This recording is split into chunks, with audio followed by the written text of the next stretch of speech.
ఏ ముగ్గులు వాకిట్లో పెట్టకూడదు. ఇందాకే చెప్పుకున్నాం కదా, దేవుడి బొమ్మలు కానీ, చిత్రపటాలు కానీ, లేదా శివలింగాలు కానీ ఇలాంటివి ఇంటి ముందర ముగ్గులు పెట్టకూడదు అనేటువంటి విషయాన్ని మనం చెప్పుకున్నాం. ఎందుకు అంటే ఎవరు తొక్కుతూ దాటుతూ వెళ్ళకూడదు అనే దానికి, ఆ నియమానికి ఇంటి ముందర అలాంటి ముగ్గులు పెట్టకూడదని చెప్పుకున్నాం. ఇంటి ముందరే కాదు, నట్టింట్లో కూడా అలాంటి ముగ్గులు పెట్టకూడదు. అంతేకాదు, ఈ రోజుల్లో అయితే ఏం చేస్తున్నారు, కాలేజీల్లో కానీ, సమాజాల్లో కానీ, అసోసియేషన్స్లో కానీ ఎక్కడ చూసినా ఏమిటంటే ముగ్గుల పోటీల కోసం అని చెప్పేసి అమ్మాయిలు అక్కడికి వెళ్ళి రకరకాల వాళ్ళ ప్రతిభను కనపరుస్తూ ముగ్గులు పెట్టేస్తూ ఉన్నారు.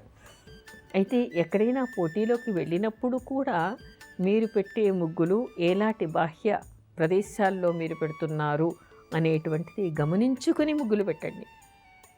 అందరూ తొక్కేటువంటి స్థలాల్లో మాత్రము మీరు దేవుడి బొమ్మల ముగ్గులు వేయకూడదు. అంతేకాదు, కొంతమంది కళాకారుల్ని చూస్తూ ఉంటాం, నడి రోడ్డు మీద దేవుడి బొమ్మలు గీసేసి డబ్బుల కోసం చూస్తూ ఉంటారు. అది కూడా ఒక దురలవాటు. దేవుడి బొమ్మను తర్వాత ఏం చేస్తారు, ఎవరో ఒకళ్ళు తొక్కుతూ ఉంటారు దాన్ని. అలాంటి ప్రదేశంలో వేయటం చాలా దోషమైనటువంటి విషయాన్ని అలా బొమ్మలు వేసేవాళ్ళు కూడా తెలుసుకోవాలి. తర్వాత ఇంకొకటి ఏమిటంటే, ముగ్గులు ఎవరు వేయాలి? ఆడపిల్లలు తప్పనిసరిగా ముగ్గులు వేయాలి అంటారు. ఎందుకు ఆడపిల్లలే వేయాలి, మగవాళ్ళు ముగ్గులు వేయకూడదా అనే సందేహం. మగవాళ్ళు వేస్తే నష్టమేమీ లేదు, నిషేధమేమీ మనకి శాస్త్రంలో కనిపించరు.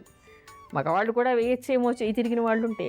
కానీ ఇక్కడ మనకి ముగ్గులు వేసి గొబ్బిళ్ళు పెడతారు. అంటే గొబ్బిళ్ళు ఎందుకు పెట్టాలి?